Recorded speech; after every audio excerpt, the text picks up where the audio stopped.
Welcome to Salary and Sambar, ordinary women living extraordinary lives. We did speak about your pregnancy, your 9 months, and then there is this D-Day, right? Yes. So how was the D-Day? How was your delivery process?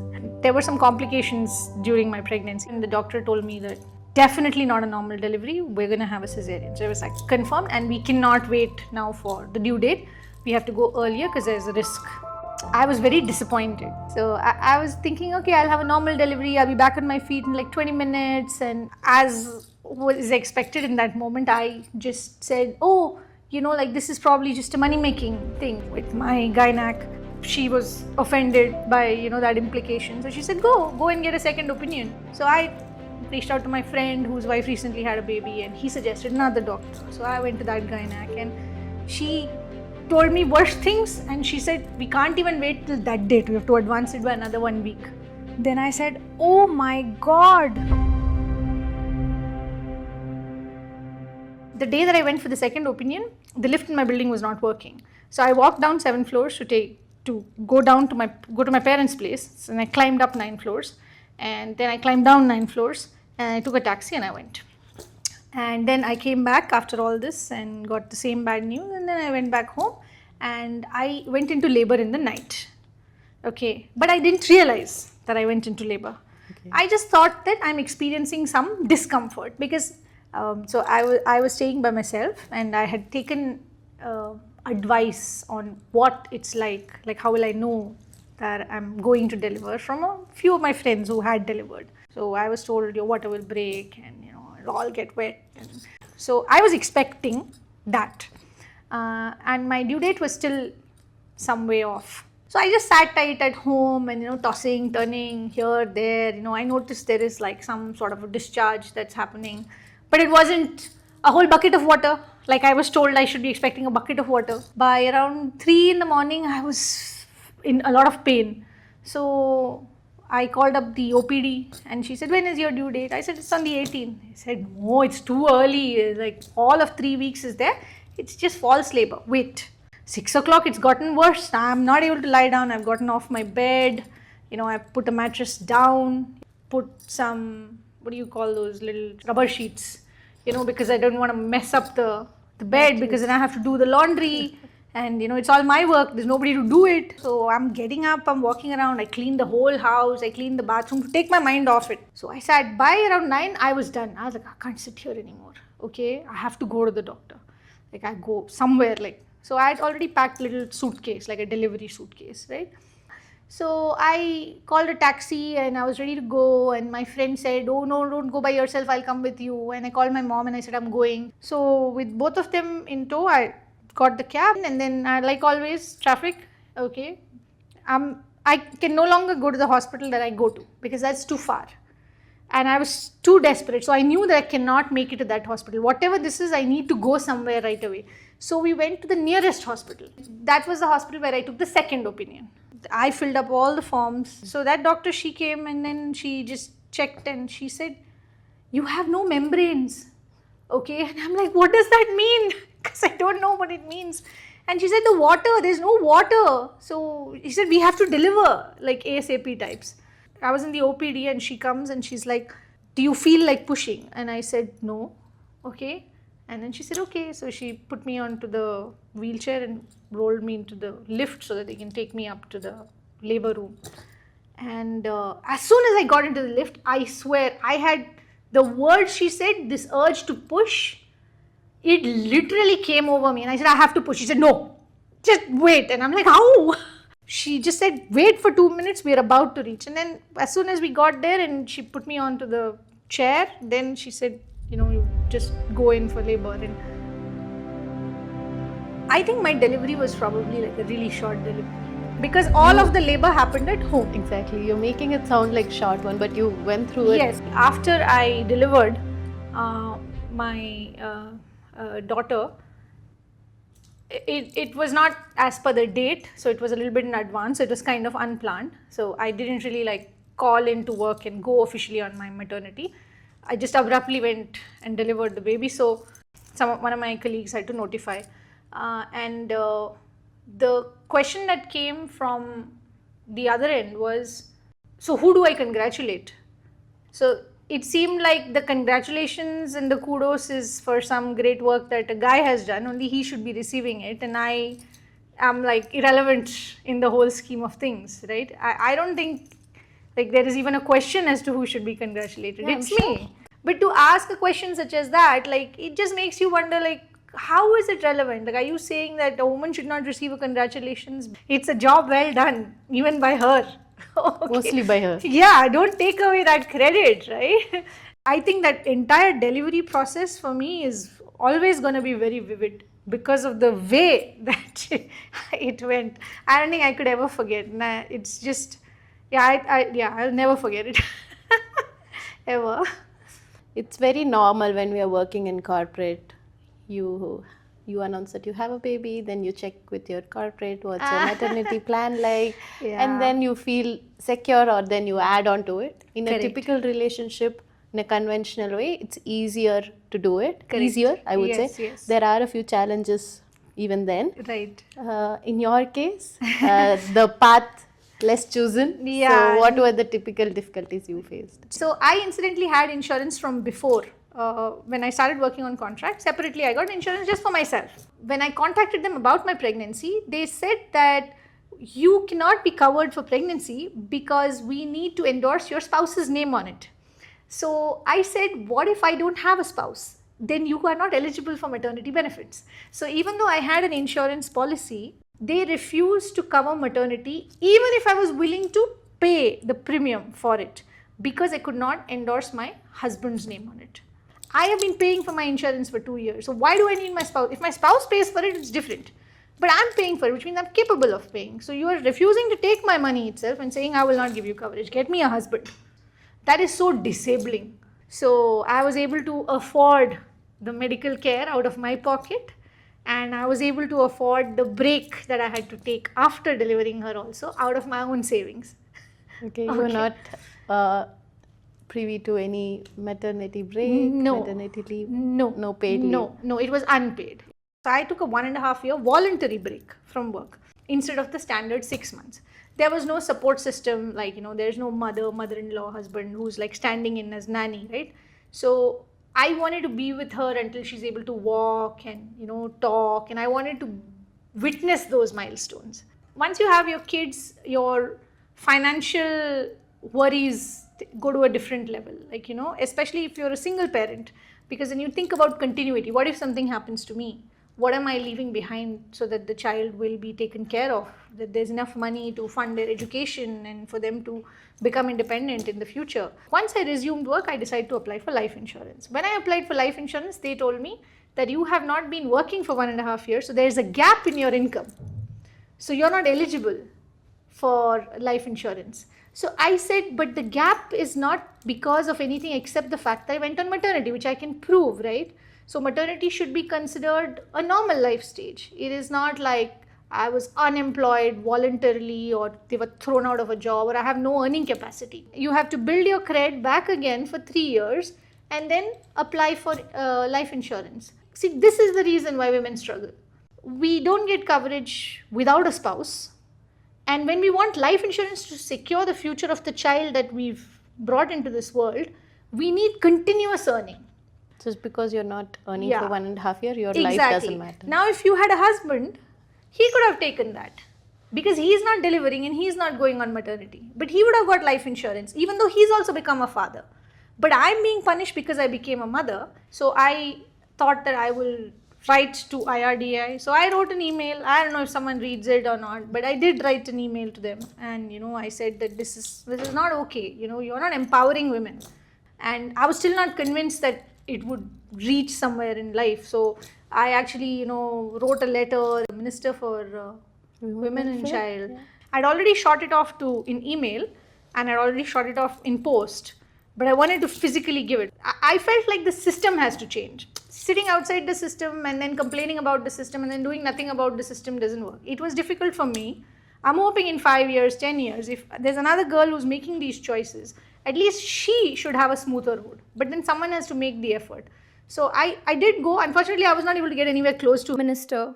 They should treat pregnancy as a disability, because even if you are not feeling disabled, everybody around you is disabling you.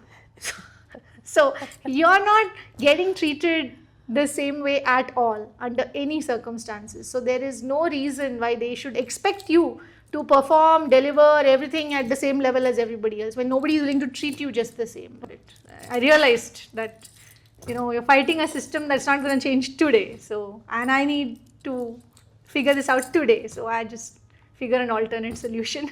So you're part of the long road. Yeah, at this point in time, yes, I guess. So with the single parent situation, right?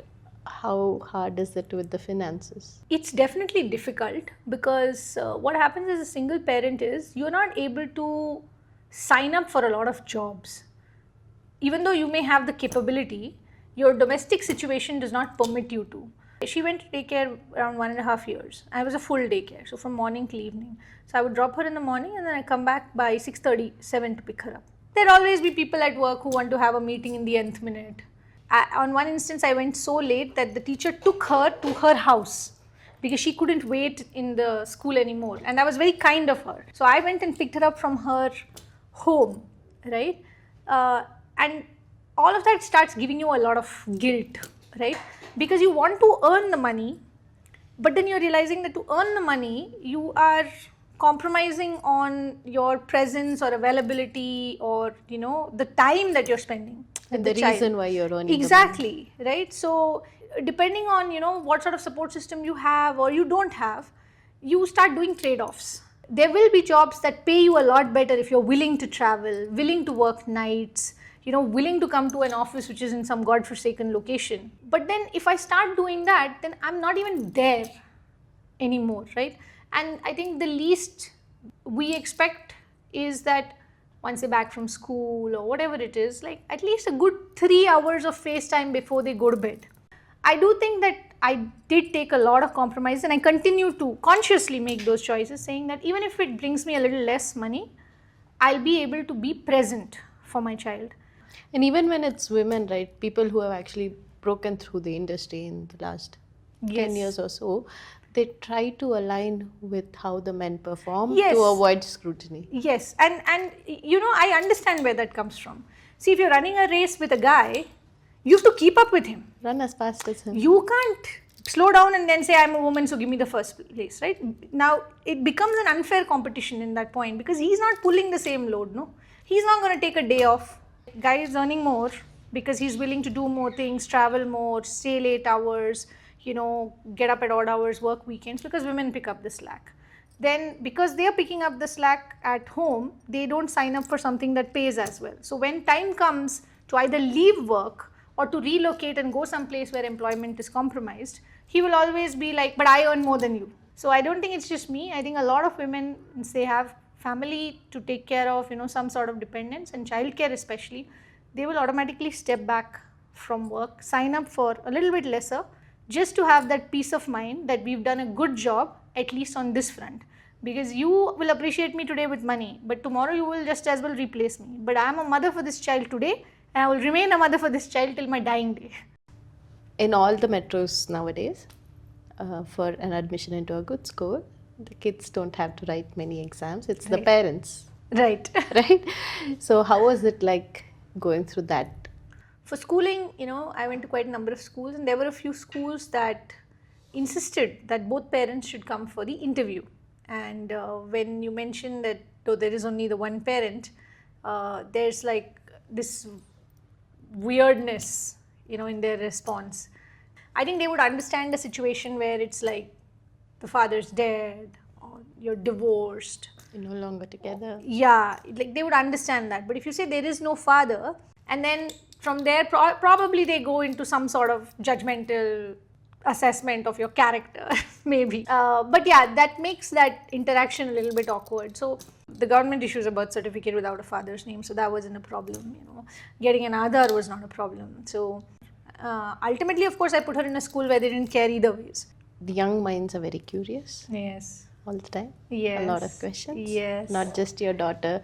She gets some questions probably Correct. at school, which she comes back to you Correct. looking for answers to. So how do you handle that? So she came back with this probably, I think, in second standard, because I think there was an argument in school when she said she doesn't have a father, and all the kids insisted that is not possible. Okay, you have to have a father. And she said, no, I never had a father and I don't have one. And they said, no, your mother is divorced. And then like, no, her father must be dead.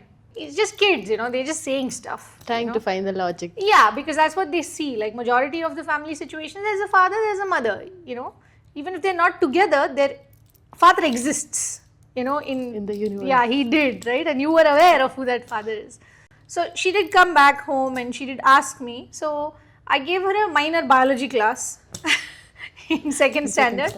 Okay, to explain to her that there are people who typically, husband and wife, they get married and they decide to have a child. And then there are special children, where, you're not able to find someone in your life with whom you want to have a child, but you want to have a child. And so you go ahead and you have one by yourself and you use a doctor's help for that purpose. So that's how I explained it to her and she understood satisfactorily. And I feel like maybe in the classes that are heading towards the teens, this might turn into a different sort of a conversation, right? Because the awareness levels of kids in terms of biology will expand. So then there could be like more questions and more slurs that could likely come out of it. And I hope if she has those questions, they're clarified in class by the teacher. Yeah, I mean, we all hope so. And now I think my daughter is very proud and vehement about it. To say that there should be a father is almost like minimizing the work that my mother is doing. Because I know I've had some neighbors and stuff, well-meaning people, who have said, why do you say all this stuff? Instead of saying this stuff, why don't you just say that your husband is in Gulf or he died or something like that. Something that is more socially acceptable. I'm like, why should I make up or fabricate something that isn't, right? I mean, life is hard enough as it is. Not to say that that's a good thing, but there are so many failed marriages that around us at this point that single parent situations are just becoming very normal. I've heard a lot about what you do in a day, like day in and day out. Where do you find time for yourself? I actually don't. No, I'm joking. I do find some time, but I find a lot less time than a lot of people. After I had my daughter, I went for my first holiday by myself, without her, okay? When she was, I think, 5 years old.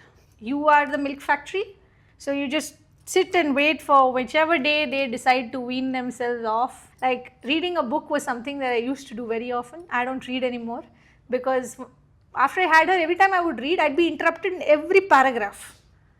It'll be like, Amma, like, can I finish one page maybe? She's kept me very busy. So I like to keep busy. Have you regretted not having a partner? So I don't regret it because it hasn't been that bad, to regret. But there are difficult days. Like if you ask me, I would not suggest this as a go-to path.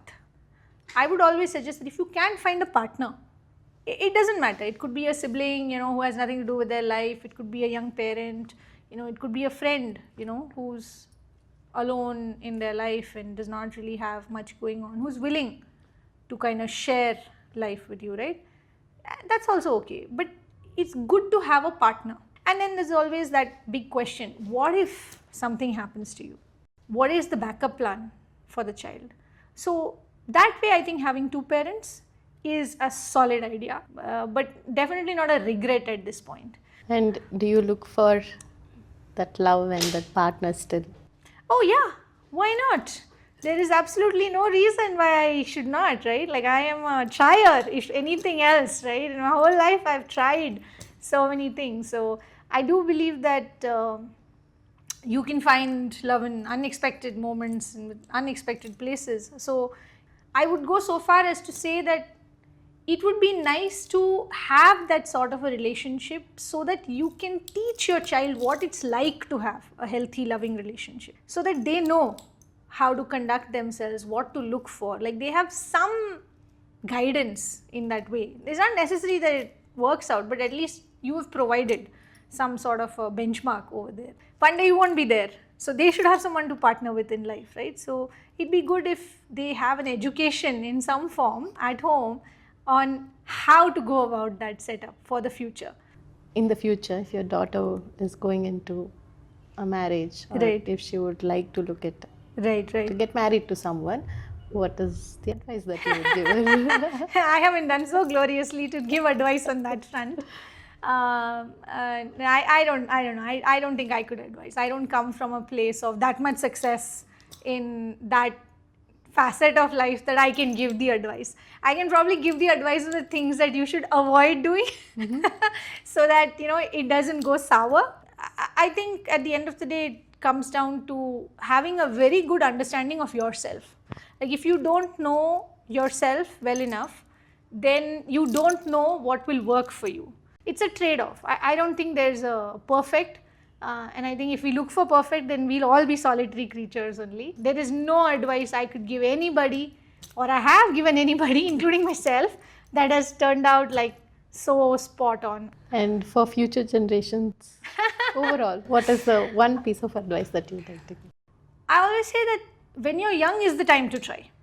If it really doesn't pan out good, then at least you learned something there, and this was just a bloody bad idea. Like, What do you aspire for your child?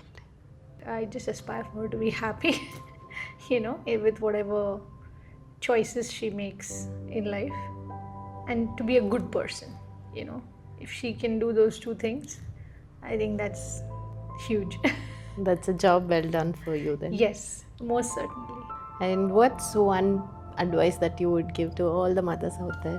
I think they should be proud of whatever it is that they're doing. I think there is a lot of mom guilt, okay, and everybody will give you the guilt. Sometimes even your own kids will give you that guilt.